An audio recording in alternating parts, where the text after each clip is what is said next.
네, 오늘은 하나님의 임재 16번째 시간입니다. 제목 한번 같이 읽어볼까요? 시작! 그분의 임재, 우리의 소명, 그리고 대가집을. 네, 오늘 본문 말씀은 여호수아 5장 2절에서 3절 말씀입니다. 같이 읽겠습니다. 시작! 그때 여호와께서 여호수아에게 이르시되 너는 부싯돌로 칼을 만들어 이스라엘 자손들에게 다시 할례를 행하라 하시매 여호수아가 부싯돌로 칼을 만들어 산에서 이스라엘에게 할례를 행하니라. 아멘. 아멘. 우리 1번 같이 읽겠습니다. 시작. 그분의 임재 안에 우리를 향한 목적과 계획이 있다. 이사야 6장을 보면은요, 이사야가 갑자기 이상 가운데, 그 오픈 비전이라고 하죠. 열린 한상 가운데 보좌에 계신 주님을 보게 됩니다. 그리고 그 보좌에 계신 주님을 볼 때 6날개를 가진 천사들이 그 보좌 주변에서 창화하여 가로되 거룩하다 거룩하다 예배하는 장면을 보게 돼요. 이것은요, 이 땅에서는 경험할 수 없는 차원의 임재의 경험이었어요. 그 놀라운 임재의 순간에요, 이사야가 한 음성을 듣게 됩니다. 누가 우리를 위하여 갈 것인가? 그 말씀 아시죠? 이사야 6장 8절에 네. 내가 누구를 보내며 누가 우리를 위하여 갈고, 그 어마어마한 임재의 순간에 하늘로부터 하나님의 음성을 듣게 돼요. 그리고 나서 이사야가 주님, 내가 여기 있습니다. 나를 보내주십시오라고 반응하게 돼요. 여러분, 우리가 임재를 구하고 임재 안에 거한다는 것은요, 단지 예배 자리에 나아가는 것만을 의미하는 것이 아니라는 거예요. 물론 여전히 예배는요, 최고의 사역임이 분명합니다. 그러나 우리가 예배 가운데 진정으로 주님을 만났다면요, 우리는 언제나 그분의 마음이 향하는 곳을 바라보고 그곳을 나아가 기꺼이 섬기고자 하는 마음을 갖게 된다는 거예요. 어떤 경우에 제가 보니까요, 여기 계신 분들 그런 분들이 없는데, 예배 가운데 뜨겁게 예배하고 하나님의 임재를 경험했다고 말하고 하나님에 대해서 많이 얘기하지만요, 삶이 변화되지 않고 무엇보다 기꺼이 섬기려고 하지 않는 사람들을 보게 돼요. 이들은 항상 열정적으로 예배 가운데 부르짖고 예배의 앞자리에 나아가고 하지만요, 정작 섬김의 자리에 좀처럼 나아가지 않는 사람들이에요. 이런 사람들을 보면 저 사람이 정말 하나님의 임재를 경험했는가 질문하게 됩니다. 이사야가, 여기 잘 들어보세요. 이사야가 경험한 놀라운 임재가 얼마나 진실되는가는요, 하나님께서 자발적으로 섬기고자 하는 그릇을 찾으실 때 그가 자원하여 섬기겠다는 신속성을 통해 입증되었다는 거예요. 그가 얼마나 다른 차원의 임재를 경험했는가에 대한 진실성은요, 이 땅에서 하나님이 섬기고자 하는 그릇을 찾을 때 재빨리 하나님 내가 섬기겠다라고 하는 이 신속성을 통해서 이 임재의 진실성이 증명되었다는 거예요. 그래서 여러분, 깊은 임재 가운데 나아가 그분의 마음을 발견한 사람은요, 언제나 그분의 마음에 등을 돌리는 것이 불가능하다는 것을 기억하셔야 돼요. 이사야의 이야기는요, 우리가 하나님 앞에서, 제가 좀 영어 단어를 좀 설명하려고, 우리가 하나님 앞에서요 사역을 하면서, 이 미니스트리란 건 뭐예요? 예배하는 거죠. 우리가 보좌 앞에 나가 사역하는 거예요. 하나님 거룩하십니다, 거룩하십니다. 근데 우리가 하나님 앞에서 미니스트리를 하면서 그분을 위한 사역을 설브하지 않는 것은요, 밑에 두 줄 같이 읽어볼까요? 시작. 예배 가운데 그분의 마음을 보지 못했거나 아니면 그분을 만나지 못했다는 것을 보여준다. 아멘. 그래서 그분의 임재는요, 예배 가운데 어떤 음악 가운데 마음이 풀어지거나 이모션한 어떠한 영역을 경험하는 것만이 아니에요. 반드시 여러분은 주님을 위해 설브하는 자리로 반드시 나아가야 된다는 것입니다. 그래서 여기도 한번 같이 읽어볼까요? 시작. 그분의 임재를 경험했다는 우리의 고백의 진실성은 하나님의 목적과 계획에 대한 우리의 순종과 신속성에 의해 증명된다. 아멘. 아멘이시죠? 여러분이 얼마나 주님의 임재 가운데 나아가고 있는가, 예배 가운데 깊이 나아가는 것도 있지만요, 제가 여러분을 뭘 통해 볼 수 있는 거예요? 하나님이 여러분을 부르실 때, 여러분의 인생을 향해 또는 어떠한 섬김의 자를 부르실 때 얼마나 이 사람이 신속하게 예 주님 제가 여기 있습니다 라고 고백하는 걸 통해 볼 수 있다는 거예요. 제가 아마 몇 번 얘기한 것 같은데 이 주님 내가 여기 있습니다. 나를 보내주십시오라는 이 한 구절을요. 달린책이라는 예배 인도자는 이렇게 해석했어요. 주님이 부르시기도 전에 예라고 대답하는 마음. 너무 놀랍지 않아요? 세진아 했는데 뭘 시킬지도 모르는데 세진이 뭐라고 하는 거야? 예, 주님 저를 사용해 주세요. 이게 이사야의 마음이었다라는 거예요. 우리 비추는 교회 모든 성도님들 주님이 부르시면 그 뒤에 문장을 듣지 않아도 주님 내가 여기 있습니다 라고 말하는 그러한 하나님의 사람이 되길 예수님의 이름으로 축복합니다. 네. 마가복음 9장에 변화산 사건으로 알려진 그 장면에서도 동일한 장면이 나와요. 어느 날 예수님께서 베드로와 야고보와 요한을 높은 산에 데리고 가시죠. 그리고 그 산 정상에서 어떤 일이 일어나요? 예수님의 얼굴이 해같이 빛나고 옷이 밝게 빛나기 시작합니다. 아까 이사야가 경험한 것처럼 이 땅에서 경험할 수 없는 수준의 어마어마한 임재의 자리로 그들이만 나아가기 시작했어요. 그리고 그 해같이 변하는 그 임재의 순간에 유대인들이 가장 존경하는 모세와 엘리야가 갑자기 죽었는데 예수님 좌우에 나타나서 예수님의 죽으심과 부활에 대한 이야기를 나눕니다. 베드로가 황홀경에 빠진 거예요. 어마어마한 자기가 이제껏 경험해보지 못한 하늘의 공기를 맡고 하늘의 임재를 경험하니까 베드로가 뭐라고 고백해요? 주님 우리가 여기 있는 것이 좋겠습니다. 하나는 주를 위하여, 하나는 모세를 위하여, 하나는 엘리야를 위하여 거처를 짓고 주님 우리가 이 임재의 자리에서 계속해서 머물게 하여 주십시오. 그러나 우리가 아는 것처럼 주님께서 그 제자들을 향한 계획은 무엇이었냐면 이 땅에서 경험할 수 없는 수준의 임재에 단지 머무르는 것이 아니라 그 임재로부터 이제 그들이 산 아래에서 감당해야 될 일, 우리가 모두 아는 것처럼 결국 그들이 자신의 목숨을 내어놓기까지 섬기고 순종해야 될 부르심을 감당하기 원하셨던 거예요. 그래서 우리가 임재 가운데 산 위에 올라갔다면, 임재 가운데 보좌 앞에 나아갔다면 반드시 어디로 가야 된다라고요? 주님의 마음이 있는 곳, 그 섬김의 자리로 반드시 나아가야 된다는 것입니다. 그래서 여러분, 그분의 임재는요 언제나 그분의 명령과 짝을 이루고 있음을 기억하셔야 돼요. 하나님께서 누군가와 함께 하시겠다는 임재의 약속을 주실 때는요 언제나 불가능한 임무와 함께 맡겨진다는 거예요. 그래서 제가 언젠간 한번 나눴지만 모세가 출애굽기 33장 12절에 보면 뭐라고 되어 있죠? 내가 반드시 너와 함께 있을 것이다. 임재의 약속을 주셨어요. 그리고 이 임재의 약속과 어떤 임무가 주어졌죠? 이집트로부터 이 이스라엘 민족을 구원해내라는 한 사람이 결코 감당할 수 없는 불가능한 임무, 그 주님의 마음을 계시하셨죠. 그리고 모세는 그 임재의 만남, 떨기나무 앞의 만남 속에서 이제 뭐예요? 예 주님 내가 여기 있습니다. 그 부르심의 자리로 나를 사용하여 주십시오라고 나아가게 돼요. 또한 사사기 6장에 나오는 기드온도 마찬가지예요. 이거 같이 읽어볼까요? 시작. 여호와께서 그에게 이르시되 내가 반드시 너와 함께하리니 내가 미디안 사람 치기를 한 사람을 치듯 하리라 하시니라. 아멘. 기드온의 이야기 아시죠? 300명의 사람으로 무기 한 번 휘두르지 않고 전쟁에 승리하게 됩니다. 근데 여기에 어떠한 약속이 있어요? 내가 반드시 너와 함께할 것이다. 이 임재의 만남 속에서 그가 맡겨진 임무의 자리로 나아가게 됩니다. 그리고 우리가 오늘 살펴볼 여호수아도 마찬가지예요. 1장 5절, 9절 같이 한번 읽겠습니다. 시작. 내 평생에 너를 능히 대적할 자가 없으리니 내가 모세와 함께 있었던 것 같이 너와 함께 있을 것임이니라. 내가 너를 떠나지 아니하며 버리지 아니하리니 내가 내게 명령한 것이 아니냐. 강하고 담대하라. 두려워하지 말며 놀라지 말라. 내가 어디로 가든지. 아멘. 계속 반복되는 패턴을 아시겠죠? 요점은 이것입니다. 하나님이 우리와 함께 하실 때 그분은 여러분을 통하여 무언가를 기대하신다는 거예요.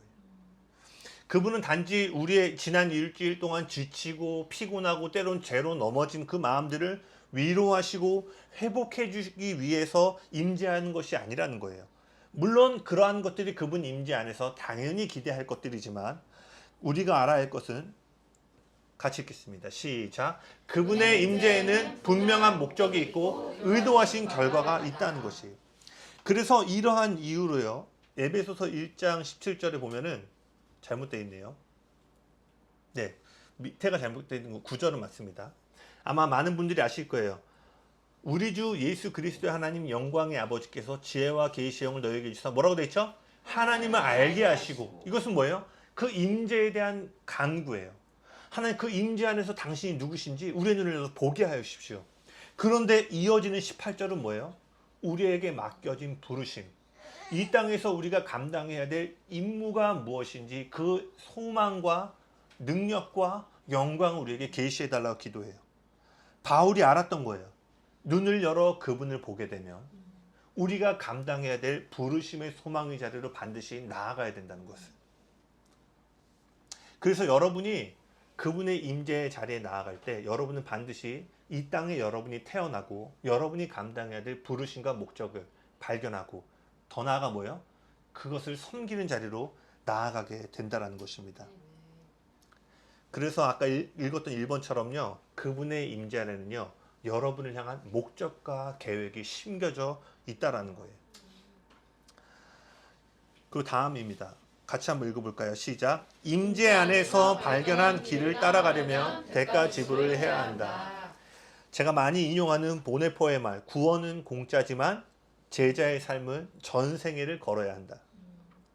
구원은 값없는 은혜로 받지만 그분을 따르는 제자가 되려면 여러분의 모든 것들을 드리는 대가 지불을 해야 된다는 거예요.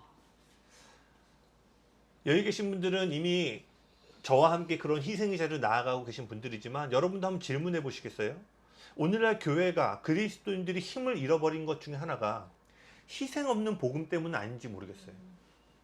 주님께 희생하여 뭔가 드리기보다 믿음 안에서 축복받기를 원하는 마음들이 더 크진 않은가. 오래전에 했던 이 보네포의 말이 우리에게 공감을 일으키고 우리의 영혼 가운데 어떤 자극을 준다면 어쩌면 우리 이 세대가 공짜로 받은 구원의 은혜에만 감격한 채 자신의 십자가를 지고 전생애를 드리고 따라가야 될 제자의 길을 가고 있지 않기 때문인 것 같습니다. 그래서 여러분, 우리가 아는 것처럼 여러분이 지어지기 전부터 하나님은 여러분을 향한 목적과 계획을 갖고 계셨죠. 아멘? 아멘. 즉 여러분의 부르심과 소망은요, 여러분의 노력으로 얻은 것이 아니라는 거예요. 여러분의 부르심과 소망은요, 은혜로 선물로 주어진 것입니다.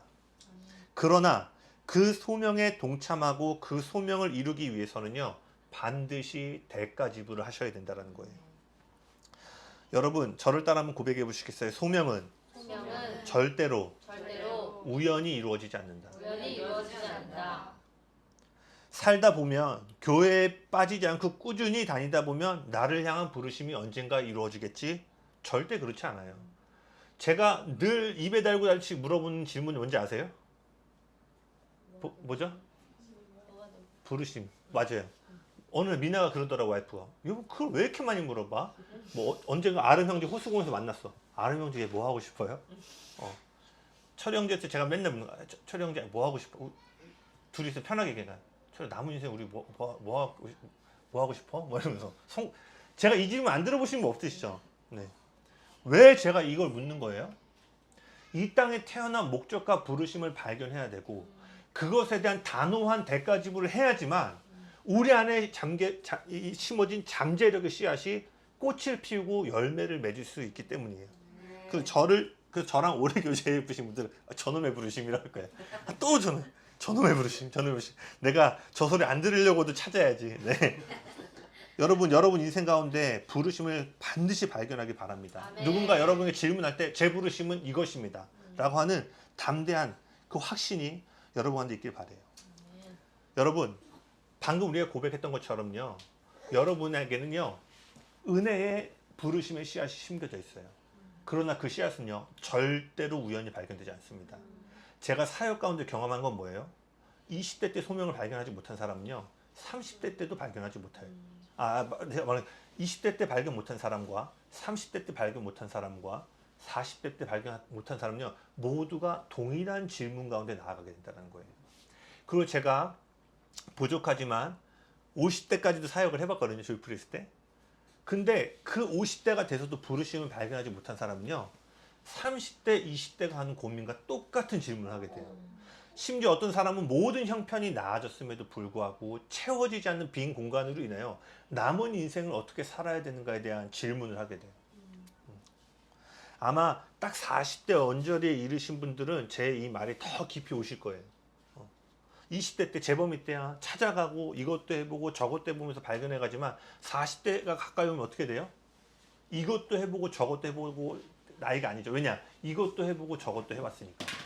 그러니까 계속 우리의 영혼 깊은 곳에 그 목적에 대한 갈망들, 질문들을 하게 된다는 거예요. 네. 그래서 여러분, 소명뿐만 아니라 세상도 보면요, 우연히 변하는 경우가 거의 없어요. 대표적인 예로요, 미국에서 흑인에 대한 인종차별이 심했잖아요. 이 인종차별에 대한 변화가 우연히 일어나지 않았죠. 1955년 12월 1일 오후 6시가 넘어갈 때쯤에요, 42세의 한 흑인 여성이요, 일을 마치고 그 버스에 타게 됩니다. 당시에 짐 로크법이라는 게 있었대요. 그 인종차별법이었는데, 이것은요, 일상생활에서 모든 장소에서 흑인과 백인을 구별하는 인종차별법이었어요. 그래서 흑인은 백인이 다니는 학교와 교회, 극장에 갈 수 없었고요, 백인이 운영하는 식당에도 갈 수 없었다고 합니다. 그리고 버스도 예외가 아니었대요. 그래서 당시 36개의 좌석이 있는데요, 맨 앞에 10좌석은 백인이, 맨 마지막 10좌석은 흑인이, 그리고 가운데 16좌석은 공용으로 앉는데, 만석일 경우에 흑인은 백인이 탈 때 자리를 비켜야 됐어요. 이 버스에 탑승한 이 흑인 여성이요, 이 맨 마지막 줄에 있는 흑인 좌석의 맨 앞줄에 앉습니다. 그리고 몇 정거장을 지나가니까 어느새 만석이 되고 백인이 타기 시작했어요. 그러자 버스 운전기사가 흑인 칸의 맨 앞줄에 있던 이 여인을 향해서 백인에게 자리를 양보하라고 합니다. 그때 이 여인이 나도 똑같은 비용을 내고 탔는데 절대로 그럴 수 없다라고 얘기를 해요. 그리고 그녀는요, 그 자리에서 경찰에게 체포됩니다. 이 사건이 알려지기 시작하자요, 흑인 사회가 들끓기 시작했고요, 이 사건을 계기로 몽고메리 버스 보이콧이라고 하는 381일 동안요, 흑인 5만 명이 버스 타기를 거부하기 시작합니다. 당시에 60% 이상이 흑인들이었기 때문에 버스 회사가 운영하려면 버스 요금이 거쳐져야 되는데, 60% 달하는 사람, 흑인의 한 90%가 이 운동에 참여했대요. 5만 명이 몽고메리 지역에서 버스를 타기 1년 넘게 거부하니까 결국 이 정부가 두 손을 들기 시작한 거예요. 근데 여러분, 이 사진 뒤에 있는 남자가 누군지 아세요? 마틴 루터예요. 이때 이 몽고메리 버스 보이콧 운동의 선두에 누가 있었냐면요, 이 몽고메리 지역에 이제 막 신대원을 졸업하고 25세의 나이로 부임했던 마틴 루터 킹이 이 운동을 주도하게 됩니다. 그 결과 1956년에 버스에서 흑인과 백인을 분리하는 이 법이 위헌이란 판결이 내려져요. 그리고 이 여인이요, 훗날 인권운동의 어머니라고 불려진 로저 파크스라는 여인입니다. 한 여인의 용기와 희생이요, 세상을 변화시키는 불씨를 일으킨 거예요. 그리고 이 몽고메리의 승리는요, 몇 년 뒤 1963년에 엘리베마에서 워싱턴 DC로 이어지는 도보 행진으로 이어지게 됩니다. 그리고 이것이 역사상 가장 위대한 연설로 알려진 마틴 루터 킹의 I have a dream이라는 그 연설이 이때 나오게 돼요. 여기 보시면 워싱턴에 모인 군중들의 모습이에요. 근데 아시죠? 이때는 인스타그램 없었습니다. 핸드폰 없었어요. 구두로 전달되어져서 사람들이 모인 거예요. 근데 이 사람들이요, 엘리베마에서 워싱턴 DC까지 평화의 행진을 하고요, 이곳까지 가득 메운 이곳에서 그 마틴 루터 킹이 I have a dream, 나에게 꿈이 있습니다. 우리 아이들이 인종과 피부의 색깔과 상관없이 평등하게 대우받는 세상. 그러면서 이 설교를 했죠. 그리고 다음날 마틴 루터 킹은 암살당하게 됩니다. 마틴 루터 킹을 도왔던 수많은 동역자들이 이 기간에 잔인하게 목숨을 잃고요, 마틴 루터도 예외가 아니었죠. 아내와 자녀가 있던 집에는요, 하루가 멀다 하고 살해 협박 전화가 왔고요, 어느 날은요, 마틴 루터의 집에 폭탄이 던져지게 돼요. 흑인들이 바라던 평등한 세상은요, 어느 날 자고 일어났더니 우연히 만들어진 것이 아니었다라는 거예요. 죽음을 두려워하지 않으며 기꺼이 대가 지불을 감수했던 수많은 이들의 희생을 통해 만들어졌다라는 거예요. 영화 한 편 추천드릴게요. 마틴 루터 킹이 엘리베마에서 워싱턴 DC까지 행진했던 그 이야기를 다룬 건데요, 이 이야기를 통해서 여러분은요, 한 사람이 하나님의 데스티니를 성취해가는 과정 가운데 마주하는 장애물들, 그리고 그 역경, 어마어마한 맞바람이 불어올 때 어떻게 믿음으로 이 부르심의 자리를 향해 전진할 수 있는가에 대한 많은 것들을 발견할 수 있을 거예요. 저도 마틴 루터 킹 몇 번을 포기하려고 그래요. 생각해보면 네 애 죽일 거다. 네 아내 죽일 거다. 그러니까 마틴 루터 킹이 믿음으로 갈 때가 있는가 하면 어느 날은 완전히 무너져서 포기하고 싶어요. 근데 제가 인상 깊었던 게 뭐냐면 마틴 루터가 그 마음이 무너질 때마다 찬양 사역자에게 전화를 해서 나를 위해 찬양을 불러달라고 그래요. 그럼 그 여인이 수화기 너머로 하나님이 얼마나 위대하시고 그분이 얼마나 그럼 다시 마틴 루터가 힘을 얻어서. 그래서 여러분이 요거에 대해서 얘기해 보면요, 마틴 루터가 그 죽기 전날에 자기가 마치 죽을 것을 아는 것 같은 예언과 같은 말을 해요. 그리고 실제로 그가 이 I have a dream이라는 말을 선포하고 그 다음날 세상을 떠나게 됩니다. 여러분, 영적인 영향도 마찬가지예요. 기적이 하늘에서 뚝 떨어지기를 바라는 것은 절대 믿음이 아닙니다. 여러분을 향한 하늘의 뜻은 이미 여러분이 태어나기도 전부터 하늘에 있어요. 그러나 같이 읽겠습니다. 시작. 하나님의 뜻은 우리의 인내와 기도, 순종, 희생의 토양 위에서 자란다. 그 하늘의 뜻이 이 땅 가운데 이루어지긴 뭐예요? 여러분의 인내와 기도, 순종과 희생이라는 대가지불, 그 대가지불의 토양 위에서만 자랄 수 있다는 거예요. 아멘이십니까? 네. 그러니 여러분 임재 안에서 하나님의 비전을 발견했다면 이제 그 비전을 이루는 데 필요한 희생을 감내하는 자리로 나아가길 예수님의 이름으로 축복합니다. 이것이 여호수아 5장의 여호수아와 이스라엘 백성들에게 일어난 일이었어요. 바로 뭐예요? 할례를 행하라는 거였어요. 요단강을 건너 가나안 땅에 들어온 여호수아 세대는 이제 뭐예요? 여리고성을 마주하게 됐죠. 여호수아가 임재 가운데 발견한 자신의 운명을 성취해 나가는 첫 번째 여정은 뭐였냐면 여리고성의 전투였어요. 여리고성은요, 성경 전체에서 가장 중요한 전쟁 중에 하나였습니다. 그런데 이렇게 중요한 전쟁 직전에 하나님께서 매우 어려운 명령 한 가지를 이렇게 주셨죠. 그것은 바로 모든 남자들에게 할례를 행하라는 거였어요. 여러분 할례 뭔지 아시죠? 네, 포경수술. 네, 할례를 행하라고 했죠. 근데 여러분 오늘날 할례는요 아무것도 아니죠. 자매들은 모르시죠? 네, 네, 아무것도 아닙니다. 네, 저 어릴 때만 해도 아무것도였는데요. 지금은요 기술이 많이 발달돼서 30분 이내로 모든 게 끝난대요. 그리고 최신 장비와 마취제 덕분에 그리 어렵지 않게 진행할 수 있습니다. 네, 갑자기 웃음이 나오네요. 그리 어렵지 않게. 네. 저희 어릴 때는 그 종이컵을 껴놓고 이렇게 했는데 요즘은 그렇지 않죠. 얼마나 기술이 발달했는지. 네. 그러나 여호수아 시대는 어때요? 어떠한 장비나 마취제가 없었고요. 아까 읽어보면 부식돌을 날카롭게 만들어서 칼 모양을 만들어서 어떻게 했냐면요. 그 남자의 성기를 돌 위에 올려놓고 그 표피를 찢기 시작한 거예요. 대부분 고통을 덜 느끼는 이렇게 어린 시절에 이 할례를 하거든요. 포경수술을. 그런데 지금 이스라엘 자손들은요. 대부분이 어린아이가 아니라 성인이에요. 생각해보세요. 돌로 성인의 그 중요 부위를 돌로 찢기 시작한다면. 이는요. 엄청나게 고통스럽고 잔인한 과정이었을 거예요. 아마 이스라엘 곳곳에서 비명소리와 신음소리가 막 일어났을 거예요. 그리고 아마 자신의 차례를 기다리는 사람은 어마어마한 두려움과 내 앞에서 찍히고 있는 사람을 봤을 때 아마 그 뒷사람은 어마어마한 두려움을 느끼지 않았을까 싶어요. 더군다나 이러한 상태로 역사상 가장 위대한 전쟁을 치르기란 완전히 불가능한 일이었어요. 근데 여러분 우린 질문해 봐야 돼요. 하나님은 왜 이토록 고통스럽고 잔인하며 앞으로 이들이 감당해야 될 부르심에 어떠한 도움도 되지 않는 할례를 요구하신 것일까? 이는 할례가 하나님의 언약에 대한 표징이었기 때문이에요. 아브라함이 창세기 17장에 그 99세에 그 이듬해에 네가 언약의 자녀를 낳게 될 것이라는 그 약속을 받으면서 네가 지금 자녀가 없지만 내년 이맘때에 갖게 되는 자녀를 통해 너는 하늘의 별처럼 많은 자손을 얻게 될 것이고 바닷가의 모래알처럼 많은 자손을 얻어 모든 열방을 축복하는 열방의 아비가 될 것이라는 축복을 받게 돼요. 그리고 이 일에 대한 약속으로 너는 할례를 행하라라고 얘기합니다. 이 할례가 언약에 얼마나 중요했는지 하나님은 이 할례를 행하지 않으면 언약을 배반하는 것이고 백성 중에서 끊어지게 될 것이라고 말씀해요. 그리고 이 할례가 이스라엘 백성들의 정체성에 얼마나 중요한 기준점이었는지 이방인들을 그들이 뭐라고 불렀냐면 할례 받지 않은 자들이라고 얘기했어요.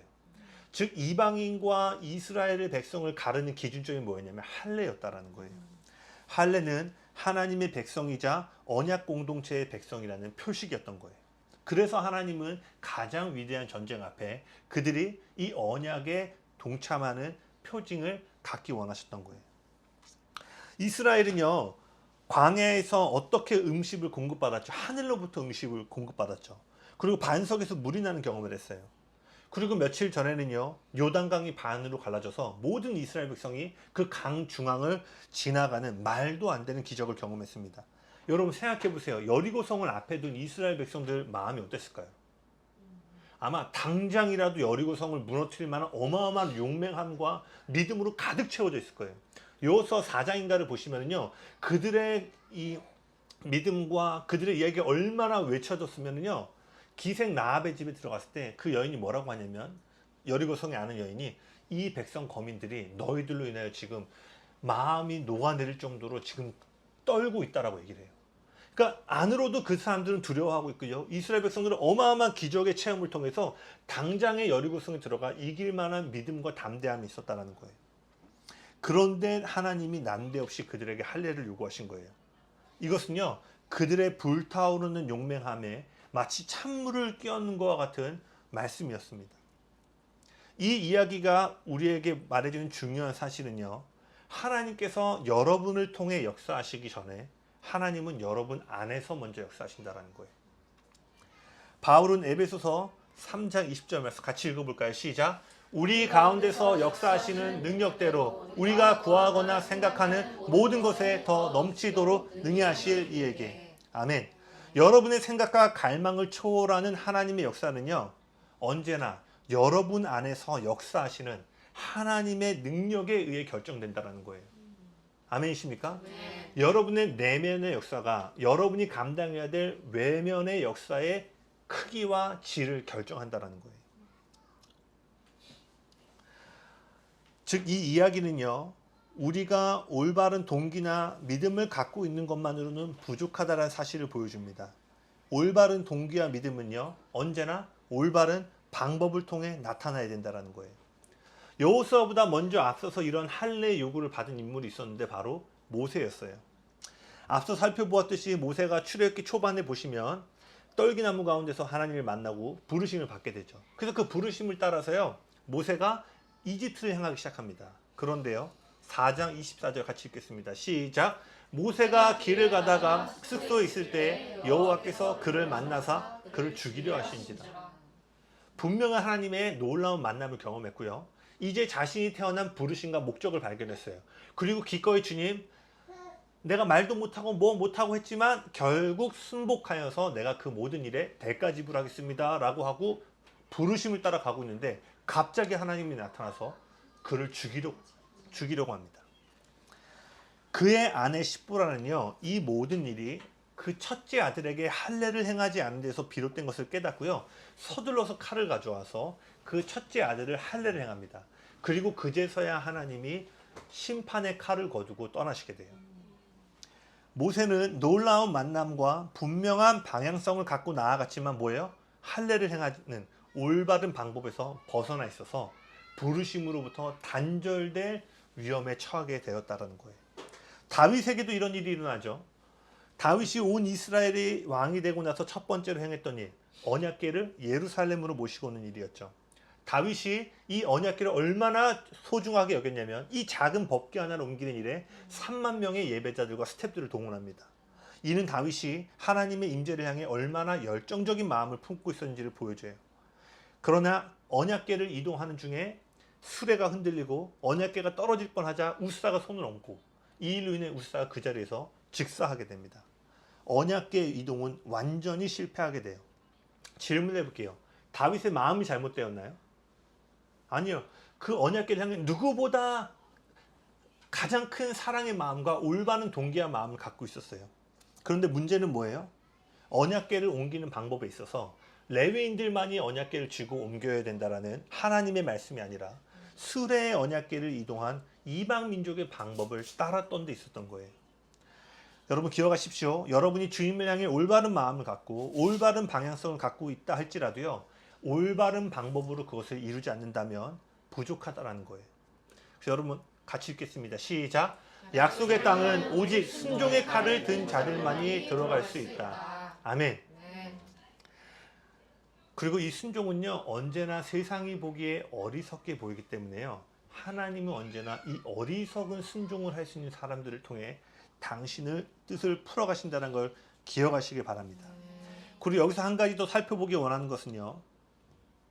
올바른 방법이란 바로 하나님이 이미 하신 말씀, 즉 기록된 말씀과 하나님이 지금 우리에게 말씀하시는 레마의 말씀을 통해서 올바른 방법을 찾을 수 있다는 거예요. 즉 여러분의 동기가 선하다고 해서 방법이 옳은 것이 아니라 하나님의 기록된 말씀과 지금 하시는 말씀을 들을 수 있는 친밀한 자리에 나아가는 것만이 올바른 방법이 무엇인지를 발견할 수 있는 명확한 길이라는 것입니다. 아멘. 그렇다면 이 올바른 방법을 찾아 나가기 위해서 4번 같이 읽겠습니다. 시작. 보이지 않는 작은 영역을 회개해야 된다. 올바른 방법을 발견하고 따르기 위해서는요. 여러분 삶에 있는 작은 영역 가운데 날마다 회개하는 일들이 있으셔야 돼요. 할례는 뭐예요? 남자의 생식기에 행해지는 일이에요. 이 남자의 생식기는요. 남들이 볼 수 없는 은밀한 곳에 있는 것입니다. 이스라엘 백성들은 눈에 보이는 구름기둥, 불기둥을 따라갔고요. 반석에서 물이 나는 놀라운 기적들을 경험하고 반응했지만요. 정작 보이지 않는 할례의 영역에서는 조금씩 무관심해지기 시작했어요. 마치 이런 거예요. 당장 먹고 살기도 바쁜데 아무도 볼 수 없고 삶에 별 영향력도 주지 않는 이러한 영역쯤이야 잠시 내려놓고 가도 괜찮겠지. 그렇지 않아요. 태양볕에서 먹고 살기도 힘든데 할례 행할 시간이 없다라는 거예요. 그리고 할례는 뭐예요? 보이지도 않아. 그리고 이거 없다고 당장 내가 굶어 죽거나 뭐 망하지도 않아. 그러니까 어떻게 돼요? 삶의 매우 중요한 부분임에도 불구하고 보이지 않는 영역들을 터부시 여기면서 갔던 거예요. 그러나 여러분, 하나님은 그들이 보는 것과 달리 보셨다는 것을 기억하셔야 돼요. 그들은 불기둥과 구름기둥, 반석에서 물이 나고 요단강이 갈라지는 눈에 보이는 외적인 사역과 영역들을 중요하게 여겼지만 하나님은 아무도 보지 못하는 은밀한 영역들을 더욱더 중요하게 여기셨다는 거예요. 여러분 어떻게 보면 여러분이 하는 일들이 더욱더 축복을 받고 큰 돌파를 이루고 큰 성공을 이루는 것에 관심을 들지 모르지만요. 하나님은 아무도 볼 수 없는 할례와 같은 보이지 않는 영역들을 더욱더 중요하게 여기신다는 거예요. 그러니 우리가 승리하는 자리, 약속이 성취되는 자리로 나아가기 위해서는요. 여러분이 지금 당연하게 여기고 있는 익숙함의 영역, 그 죄를 과소평가하며 행했던 은밀한 영역들에 대한 회개를 반드시 하셔야 된다는 거예요. 예수님이 이 땅에서 사역하신 공생애의 첫 번째 메시지가 뭔지 아시죠? 회개하라, 그 하나님의 천국이 가까이 왔다. 영어로 보면요, 하나님의 나라가 손에 닿을 만큼 가까이 왔다라고 되어 있어요. 하나님의 나라라는 새로운 현실로 도약하기 위해서는요, 먼저 뭘 해야 된다라고요? 회개가 있어야 된다는 거예요. 여러분, 여러분의 삶에 너무나 작아서 당연히 여겼던 영역들, 하나님께서 말씀하신다면 회개하시길 바랍니다. 그것이 하나님의 거룩한 영역으로 할례를 행해지는 일들이 있길 예수님이는 축복합니다. 그리고 그 올바른 방법을 따라가기 위해서 또 한 가지가 있어요. 같이 읽겠습니다. 시작. 내 힘으로 하려는 노력을 멈춰야 한다. 할례를 행하면 어떻게 돼요? 아무것도 할 수 없는 상태가 돼요. 만약 이때 여리고 군사들이 쳐들어온다면 속수무책으로 죽임을 당할 수밖에 없는 상황입니다. 즉 할례란 뭐예요? 하나님을 신뢰함으로 아무것도 하지 못하는 때에 원수가 나를 공격해오지 않을 것이다. 하나님이 그것을 예비하실 거다라는 그 신뢰함으로 가장 연약한 상태로 나아가는 것을 의미합니다. 여호수아 5장 9절 한번 읽어볼까요? 시작. 여호와께서 여호수아에게 이르시되 내가 오늘 애굽의 수치를 너희에게서 떠나가겠다 하셨으므로 그곳 이름을 오늘까지 길갈이라 하셨느니라. 할례를 행하는 그곳에서 주님은 그들을 그토록 고통스럽게 만들었던 모든 애굽의 수치와 잔재들로부터 그들을 자유케 하였다라고 말씀하셨어요. 그리고 그곳의 이름을 길갈이라고 부르십니다. 즉 길갈은 뭐예요? 과거의 모든 수치와 죄가 지워지고 새로운 시즌이 선포되는 장소였어요. 그리고 뿐만 아니라 이 길갈에서는요, 음식이 변화되는 장소입니다. 이 길갈 이후에 뭐라고 됐냐면 그들이 그 땅의 소산물을 먹고 그 다음 날부터 더 이상 만나가 내리지 않고 이스라엘 백성은 이제 그 땅에서 나는 소산물을 먹었더라라고 돼 있어요. 여러분, 이건 어마어마한 영적인 계절의 전환이에요. 이것은 단순히 그들이 먹을 수 있는 메뉴의 변화를 얘기하는 것이 아닙니다. 하늘의 공급이 이제는 멈추고 하늘로부터 채워졌던 공급이 뭐예요? 그들의 발 밑으로부터 올라오게 된다는 것을 의미하는 거예요. 즉 길갈은요, 하늘이 그들의 발 아래로 오는 변화의 시간이었던 거예요. 길갈은요, 떠돌아다녔던 유목민이 거주자로 바뀌는 장소였어요. 그리고 길갈은요, 생존자가 정복자로 바뀌는 놀라운 영적인 변화의 자리였던 거예요. 그리고 이스라엘은 지금 이러한 어마어마한 하늘의 공급이 땅 아래로 내려오고 그들의 모든 과거의 수치가 새로운 시즌 가운데 변화되어지는 놀라운 지점에서요, 아무것도 할 수 없는 연약함의 상태로 들어가게 됐다는 거예요. 여러분 꼭 기억하셔야 돼요. 여러분의 인생에 가장 필요한 영적인 변화는요, 절대로 여러분의 힘과 노력으로 만들어지지 않는다는 것입니다. 이러한 변화는요, 우리의 힘으로는 아무것도 할 수 없음을 인정하는 겸손과 오직 하나님만이 그 일을 행하실 수 있다라는 믿음과 신뢰를 통해서만 이루어지게 된다는 거예요. 아멘이십니까? 아멘. 아멘 크게 하셔야 돼요. 아멘. 왜냐? 세상에 물들은 우리의 생각은요, 이러한 사실들을 쉽게 받아들이지 못하기 때문이에요. 왜? 세상은 남들보다 빠르게, 더 많이, 더 열심히 움직여서 뭘 가지라고 그래요? 차이점을 가지라고 부추기잖아요. 스펙에서 차이점을 갖고 능력에서 차이점을 가져서 뭐예요? 너로 하여금 그 차이점을 통해 더 안정적이고 성공적인 자리로 나아가라고 부추기죠. 그러니까요, 이런 세상 속에서 할례를 받는다? 아무것도 안 하고 머문다면 어떻게 돼요? 우리도 모르는 사이에 불안함과 두려움들이 밀려오기 시작해요. 그래서 제가 언젠가 얘기했잖아요. 바쁘게 살고 빨리 살면은 뭔가 행복해 보여. 근데 갑자기 멈춰서 아무것도 안 하면 어떻게 돼요? 갑자기 불안함과 두려움들이 밀려오게 된다는 거예요. 여기 계신 분들은 아니실 수 있지만 아마 이 표현에 많은 분들이 동의하실 거예요. 제가 어제 초등학교 동창 결혼식장에 갔어요.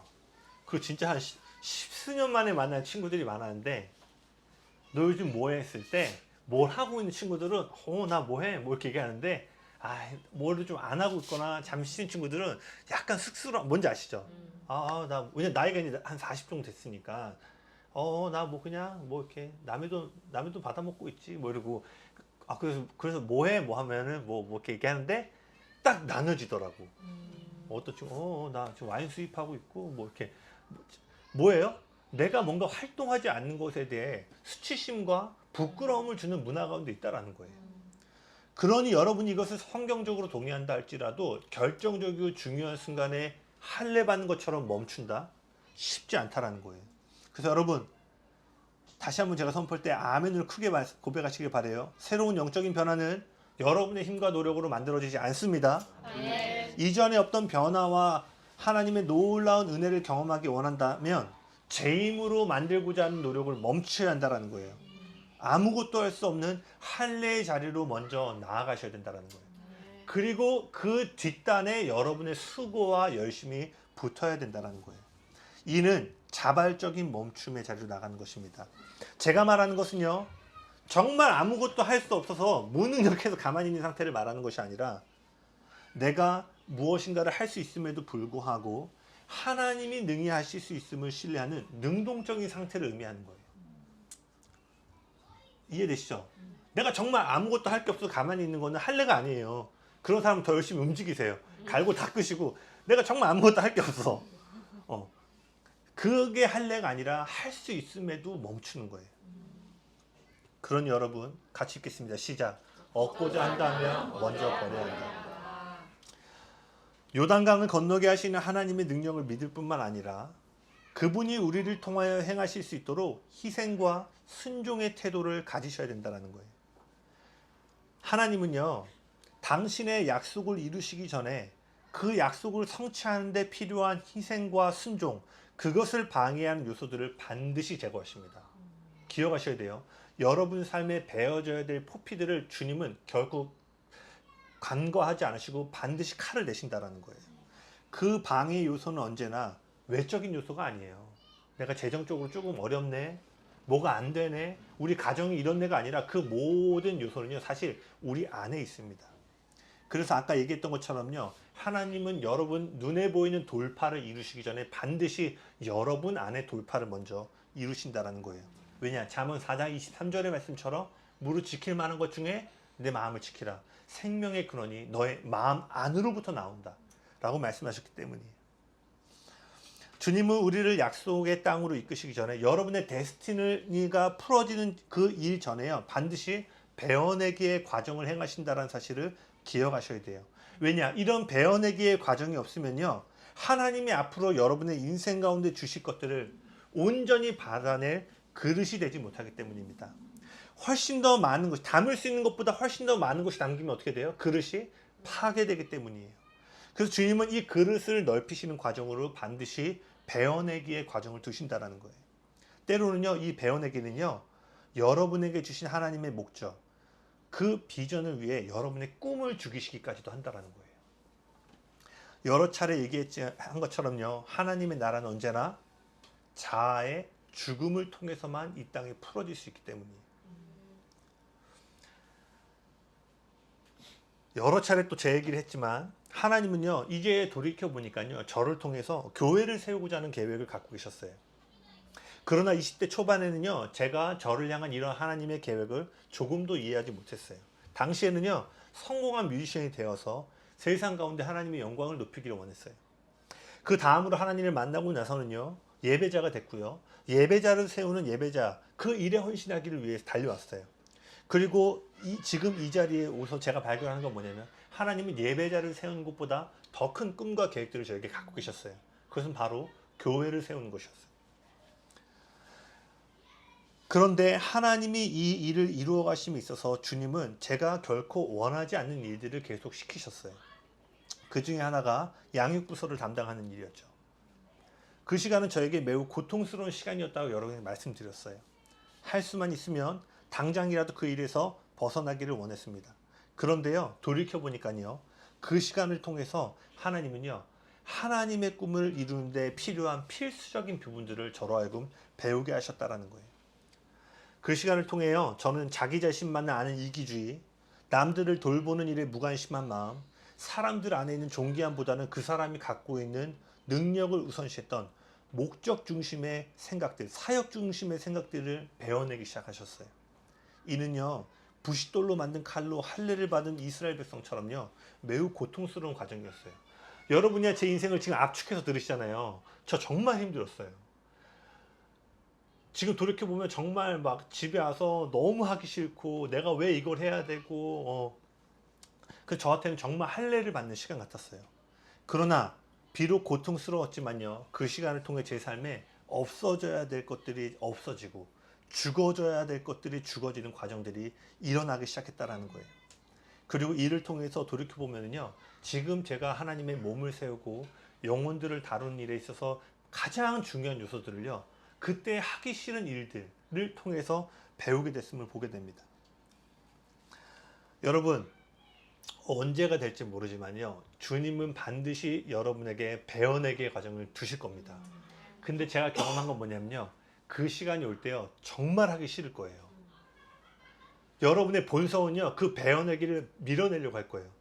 그 여러분의 포피를 베어내려는 부싯돌 칼을요, 반드시 제가 아까 말했죠, 그 뒷자리에서 기다리고 있는 사람처럼요, 어마어마한 긴장감과 이것만은 피하고 싶다라고 하는 그 지점들이 올 때요, 여러분 오늘 말씀을 기억하시고요, 주님, 그럼에도 내가 예와 아멘으로 그 자리로 나아갑니다라고 고백하시길 바랍니다. 아멘. 같이 읽겠습니다. 시작. 주님은 우리에게 많은 것을 맡기시기 전에 희생적으로 네. 대표적인 예로 모리아 산에 이삭을 바치려 했던 아브라함을 보십시오. 그는 자신이 사랑하는 이삭을 번제물로 바치라는 요구를 받습니다. 우리가 아는 것처럼 이삭은 단순한 아들이 아니었죠. 75세 때 받아서 100세에 이르기까지 25년 동안 아브라함이 어떻게 하나님 앞에 믿음을 지키고 그 약속을 신뢰했는가에 대한 산물이었어요. 아브라함의 믿음의 상징이자 결실 그 자체였습니다. 그러나 아브라함은요 하나님의 말씀에 순종하여 이삭을 번제물로 드리기로 결정했고요. 이는 말로 표현할 수 없는 수준의 희생적인 드림이었어요. 그리고 우리는 이 이야기의 결말을 이미 알고 있죠. 아브라함이 이삭을 바치려고 할 때 하나님은 이삭을 바치기를 멈추라고 말하고 이제서야 네가 나를 경외하는 줄 알았다라고 말하면서 그 산 위에서 열방을 축복할 그 축복을 아브라함에게 주십니다. 우리가 그분의 뜻을 이루기 위한다면요, 먼저 여러분의 귀한 것을 주님께 내어드릴 수 있어야 한다는 거예요. 하나님은요 어느 시점에 아브라함에게 이삭을 요구했듯이 여러분 인생의 소중한 것들을 내려놓으라고 말씀하실 거예요. 반드시 말씀하십니다. 그것은요 물질이나 자녀만이 아니라 무언가로부터 떠나라고 하실 수도 있어요. 여러분의 이삭, 우리 각 사람의 이삭은 저마다 다를 수 있지만요, 하나님은 여러분에게 놀라운 축복을 주시기 전에, 그것을 맡기시기 전에 여러분이 사랑하는 이삭들을 주님께 내어놓으라는 그 요구를 먼저 하신다는 것을 기억하셔야 돼요. 그러나 여러분, 그런 지점들이 올 때요 꼭 기억하시길 바래요. 그분이 여러분에게 무언가를 요구하실 때는 더 많은 것을 주시기 위함이다. 네. 그리고 우리는 언제나 그분이 우리에게 주시는 것보다 결코 더 많은 것을 드릴 수가 없습니다. 아멘. 이 사실을 알잖아요. 이삭을 드리라고 할 때 예 주님, 기대함으로 모리아산을 오를 수 있게 된다는 거예요. 그러니 여러분, 주님께 드리기를 주저하지 마십시오. 주님이 말씀하실 때 그 안정감의 지대를 떠날 것을 주저하지 마십시오. 하나님께서 여러분의 포피를 베어날 때 물러서지 말고 그 가지치기의 자리, 할례의 자리에 나아가기를 주저하지 마십시오. 오히려 더 나아가서 관대함으로, 넉넉함으로 그 자리를 나아가 보시길 축복합니다. 그러한 때 놀라운 여리고성이 무너지고 여러분을 통해 생각하지 못했던 축복이 여러분을 통해 풀어지는 놀라운 하나님의 축복을 경험하게 될 것입니다. 아멘.